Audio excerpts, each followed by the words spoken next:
السلام علیکم ورحمۃ اللہ وبرکاتہ نحمدہ ونصلی علی رسولہ الکریم اما بعد فاعوذ باللہ من الشیطان الرجیم بسم اللہ الرحمن الرحیم ربی اشرح لی صدری ویسر لی امری واحلل عقدۃ من لسانی یفقہوا قولی واجعل لی وزیرا من اہلی ربی زدنی علما اللہم فقہنا فی الدین اللہم انی اسألک علما نافعا وعملا متقبلا ورزقا طیبا اللہم انفعنا بما علمتنا وعلمنا ما ينفعنا وزدنا علما ربی یسر ولا تعسر وتمم بالخیر وبک نستعین آمین یا رب العالمین۔ تقوی کا بیان۔ قال اللہ تعالی یا ایہا الذین آمنوا اتقوا اللہ حق تقاتہ فاتقوا اللہ ما استطعتم وہذہ الآیۃ مبینۃ للمراد من الأولی۔ وقال اللہ تعالی یا ایہا الذین آمنوا اتقوا اللہ وقولوا قولا سدیدا۔ اللہ سبحانہ تعالیٰ نے ارشاد فرمایا، اے ایمان والو، اللہ سے ڈرو جیسا کہ اس سے ڈرنے کا حق ہے، اور فرمایا اللہ سے ڈرو جتنی تم طاقت رکھو۔ یہ دوسری آیات پہلی آیات کے مفہوم و مراد کو واضح کر رہی ہے، یعنی کما حق کا ڈرنے کا مطلب مقدور بر ہے۔ اللہ سبحانہ تعالیٰ نے ارشاد فرمایا، اے ایمان والو، اللہ سے ڈرو اور سیدھی اور درست بات کہو۔ اور تقوی کے حکم کے بارے میں کثرت کے ساتھ آیات ہیں، اور معلوم ہے کہ نیز فرمایا کہ جو اللہ سے ڈرتا ہے اللہ اس کے لیے نکلنے کا راستہ آسان کر دیتا ہے، اور اس کو ایسی جگہ سے رزق دیتا ہے جو اس کے وہم و گمان میں بھی نہیں ہوتا، اور فرمایا اگر اللہ سے ڈرو گے تو وہ تمہیں حق و باطل کے درمیان فرق کرنے والی بصیرت عطا فرمائے گا، اور تم سے تمہاری برائیاں دور کر دے گا اور تمہیں بخش دے گا، اور اللہ سبحانہ تعالیٰ بہت بڑے فضل والا ہے۔ بے شک اس کا فائدہ کیا ہوگا؟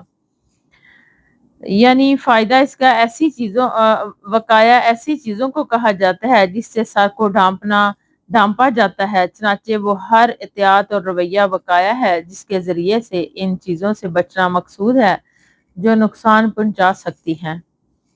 تقاتن بھی اسی کے اہم معنی ہے۔ اس اعتبار سے اللہ کا تقوی یہ ہے کہ انسان اس کے ذریعے سے اللہ کے عذاب سے بچنے کی سعی کرے، اور اس طرح ممکن ہے کہ وہ اللہ کے حکموں کو بجا لائے اور اس کے منع کردہ چیزوں سے باز رہے۔ مذکورہ آیات میں قول و فعل میں اللہ کے تقوی کے التزام کی تاکید ہے، نیز اسے شدائد میں نجات کا اور رزق حلال کے حصول کا ذریعہ بتایا گیا ہے۔ علاوہ ازیں تقوی سے دل و دماغ ایسی نورانیت پیدا ہو جاتی ہے جس سے حق و باطل کا پہچاننا، اس کے درمیان تمیز کرنا آسان ہو جاتی ہے۔ حضرت ابو ہریرہ رضی اللہ تعالیٰ عنہ بیان کرتے ہیں کہ رسول اللہ صلی اللہ علیہ وآلہ وسلم سے سوال کیا گیا کہ لوگوں میں سے سب سے زیادہ معزز کون ہے؟ آپ صلی اللہ علیہ وسلم نے فرمایا جو ان میں سب سے زیادہ اللہ سے ڈرنے والا ہے۔ انہوں نے کہا اس کے بارے میں ہم آپ سے نہیں پوچھ رہے ہیں۔ آپ صلی اللہ علیہ وسلم نے فرمایا پھر یوسف علیہ السلام ہیں جو خود بھی اللہ کے پیغمبر ہیں، نیز باپ بھی پیغمبر ہے، دادا بھی اور پردادا بھی پیغمبر ہے، اللہ کے خلیل ہیں۔ انہوں نے کہا کہ ہم اس کے متعلق بھی نہیں پوچھ رہے ہیں۔ آپ صلی اللہ علیہ وسلم نے پوچھا تو پھر کیا مجھ سے عرب کے خاندانوں کے متعلق پوچھ رہے ہو؟ تو سنو، ان کے جو افراد جاہلیت میں بہتر تھے وہ اسلام میں بھی بہتر ہیں، یعنی اسلام نے کسی کی دینوی جا مرتبت میں کمی نہیں کی، بشرط یہ کہ وہ دین کی سمجھ حاصل کریں۔ حدیث بخاری و مسلم۔ وَأَقِیمُوا بِضَمِّ الْقَافِ عَلَى الْمَشْهُورِ، یعنی فقوہ مشہور استعمال کے مطابق کاف کے اوپر پیش کے ساتھ، جبکہ کاف کی زیر بھی منقول ہیں، یعنی احکام شریعت کا علم رکھیں۔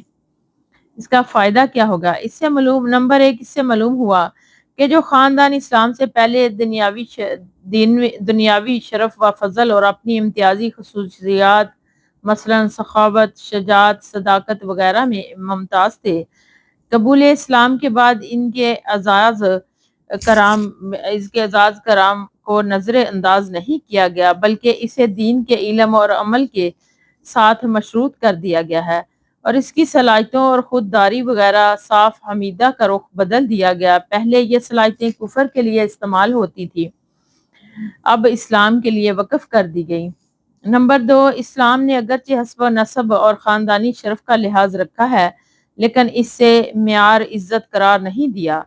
عزت کا معیار اللہ کے تقوی کو قرار دیا ہے کہ جو شخص جس قدر زیادہ متقی ہے وہ زیادہ باعزت ہے۔ ہاں، اگر اس کے ساتھ ساتھ اس کا خاندانی شرف بھی ہے تو یہ ایک زائد چیز ہے جس کی قدر کی جائے۔ یہی وجہ ہے کہ رسول اکرم صلی اللہ علیہ وآلہ وسلم نے سیدنا اسامہ بن زید رضی اللہ تعالیٰ عنہ کو کبار اور معزز صحابہ کی موجودگی میں کمانڈر مقرر کیا۔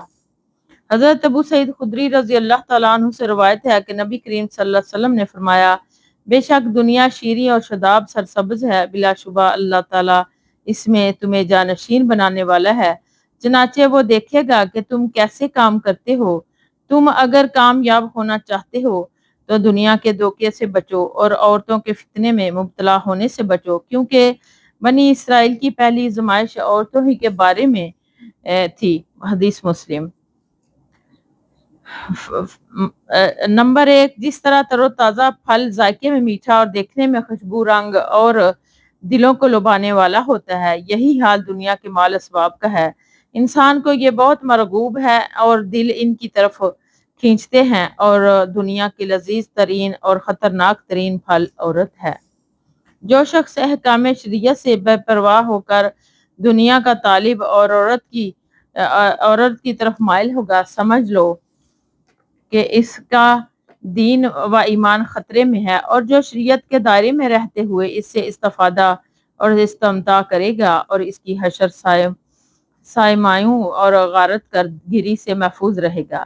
آزمائش میں کامیابی کا راز تقوی ہے، کیونکہ حلال و حرام تمیز کا دار و مدار تقوی ہے۔ اگر دل تقوی اور اللہ کی عظمت وقار سے خالی ہے تو لا محالہ وہاں پر مال و دولت گھر کر جائے گی۔ عورت ہر صورت میں انسان کے لیے آزمائش ہے، ماں ہے تو اس کے حقوق اور فرما برداری میں کوتاہی ہو جائے گی تو انسان کی نجات مشکوک ہو جاتی ہے، بیٹی اور بہن ہے تو اس کی پرورش بہت بڑی آزمائش ہے، اگر بیوی نیک ہے تو خیر المتاع ہے، اور اگر بد اخلاق ہے تو انسان کی زندگی اجیرن بن جاتی ہے، اور غیر محرم عورتوں کا فتنہ کسی سے مخفی نہیں۔ ان تمام صورتوں میں تقوی ہی انسان کو ممدود معاون ہو سکتا ہے۔ حضرت ابن مسعود رضی اللہ تعالیٰ سے روایت ہے کہ نبی اکرم صلی اللہ علیہ وسلم یہ دعا فرمایا کرتے تھے، اللہم انی اسألک الہدی والتقی والعفاف والغنی۔ اے اللہ، میں تجھ سے ہدایت، پرہیزگاری، تقوی، پاک دامنی اور لوگوں سے بے نیازی کا سوال کرتا ہوں۔ حدیث مسلم۔ اس کا فائدہ کیا ہے؟ فائدہ ہدایت کا مطلب ہے کہ زندگی کے ہر موڑ پر صحیح رہنمائی اور دین ہدا پر استقامت، تقوی اور اللہ کا ڈر جو نیکی کا سب سے اہم سبب اور گناہوں سے بچنے کا ایک بڑا ذریعہ ہے۔ عفاف، پاک دامنی کا مطلب ہے جو چیزیں حلال نہیں ہیں ان سے دامن بچا کر رکھنا۔ غنا فکر کی ضد ہے، مراد غنائے نفس ہے، یعنی لوگوں سے اور لوگوں کے پاس جو کچھ ہے ان سے بے نیاز رہنا۔ اس لحاظ سے یہ بڑی جامع اور نہایت مفید دعا ہے۔ حضرت ابو طریف عدی بن حاتم طائی رضی اللہ تعالیٰ عنہ سے روایت ہے کہ میں نے رسول اللہ صلی اللہ علیہ وسلم کو فرماتے ہوئے سنا کہ جو شخص کسی بات پر قسم کھا لے پھر اس سے زیادہ پرہیزگاری والی بات دیکھے تو اس کو چاہیے کہ وہ پرہیزگاری والا عمل اختیار کرے۔ حدیث مسلم۔ اس کا فائدہ کیا ہوگا؟ اس میں تقوی کے التزام کی تاکید ہے، حتیٰ کہ اگر کسی نے کسی معصیت پر قسم کھا لی تو قسم توڑ کر اس کا کفارہ ادا کرے اور معصیت کا یہ خلاف تقوی کام کا ارتکاب نہ کرے۔ نمبر دو، حرام کام کے ارتکاب کرنے کی قسم توڑنا واجب اور ضروری ہے۔ اس قسم کے مطابق اس قسم کے مطابق عمل ناجائز اور حرام ہے، اور اگر قسم کسی ایسے کام کی نہ کرنے کے بارے میں اٹھائی ہو کہ اس کا کرنا اور نہ کرنا دونوں امور جائز ہیں، تو پھر بعد میں اس کے کرنے میں بہتری محسوس ہو اور وہ تقویٰ کے زیادہ قریب ہو تو قسم کا کفارہ ادا کر کے وہ کام کرنا افضل ہے۔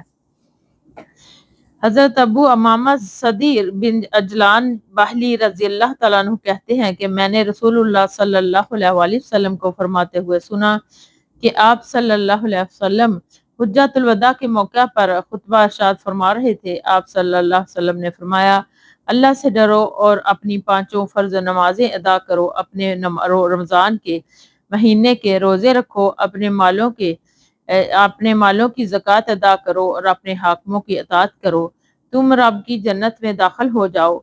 اسے امام ترمذی نے کتاب باب الصلاۃ کے آخر میں روایت کیا ہے۔ یہ حدیث حسن ہے۔ وداع تدی، الوداع کہنا سے ہے، یہ نبی اکرم صلی اللہ علیہ وسلم کا آخری حج تھا۔ اس میں آپ صلی اللہ علیہ وسلم نے لوگوں کو الوداع کیا تھا، اس لیے اسے حجۃ الوداع کہا جاتا ہے۔ حکام وقت کی اطاعت کی یقیناً تاکید ہے، لیکن وہ مشروط ہے، یعنی جب تک وہ اللہ کی معصیت کا حکم نہ دیں، اسی طرح ان سے کفر صریح کا اظہار نہ ہو۔ ان میں سے کوئی ایک بات بھی ہوگی تو ان کی اطاعت ضروری نہیں۔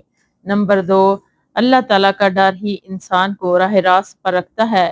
اسی اہمیت کے پیش نظر رسول اکرم صلی اللہ علیہ وسلم نے اپنے حجۃ الوداع کے خطبے میں بھی اس کی ترغیب دلائی، نیز نماز اور روزے جیسے ارکان اسلام سے بھی مقدم ہیں، ان کی تاکید کی۔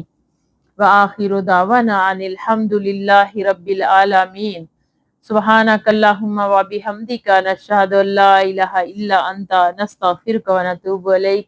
السلام علیکم ورحمۃ اللہ وبرکاتہ۔